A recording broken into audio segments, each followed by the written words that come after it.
Hello friends, we will be discussing immunofluorescence and my name is Dr. Sonam Kumar Pruthi. So this will be a PowerPoint based teaching. So what is the principle of immunofluorescence first and what it is? So in immunofluorescence, you can see introduction on the right hand screen of the figure. There is a figure in which you can see a tissue. On the tissue, that orange color is the antigen and the green color is the antibody, and that antibody is bound to a red color dye, that is fluorescein. So it is actually what is happening is the antigen on the tissue is reacted with an antibody which is fluorescein bound antibody.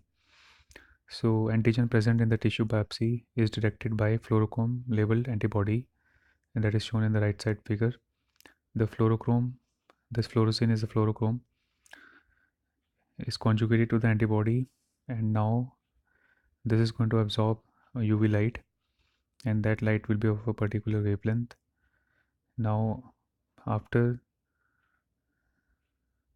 the light is after the reaction, when the tissue is put under the fluorescence microscope, this fluorescence will be induced and it will be in an excited state, and this excited fluorescence is going to emit a different wavelength which we are going to see under the microscope, and this wavelength will be longer than the fluorescence individual or previous wavelength. So this conjugates either can be fluorescein, which is shown here in this right hand side figure, or it can be rhodamine. Now there are two types of immunofluorescence, direct and indirect.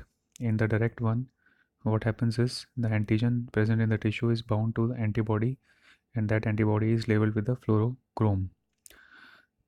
In the second type, that is indirect, what happens is the antigen is bound to an antibody. That antibody is a primary antibody, and that primary antibody is reacted with the serum, and that serum is of the patient is containing the secondary antibody, and that antibody will be bound with fluorochrome. So in the left hand side figure it is the direct, and the right hand side figure it is the indirect. The mechanism is same, only a second antibody is bound in the indirect phenomena in which the bound fluorochrome is present, whereas in the left hand side, that is direct immunofluorescence, the fluorochrome is present on the primary antibody. That is the only difference. Now coming to the next, the types I've written here, direct and indirect. Now uses of immunofluorescence.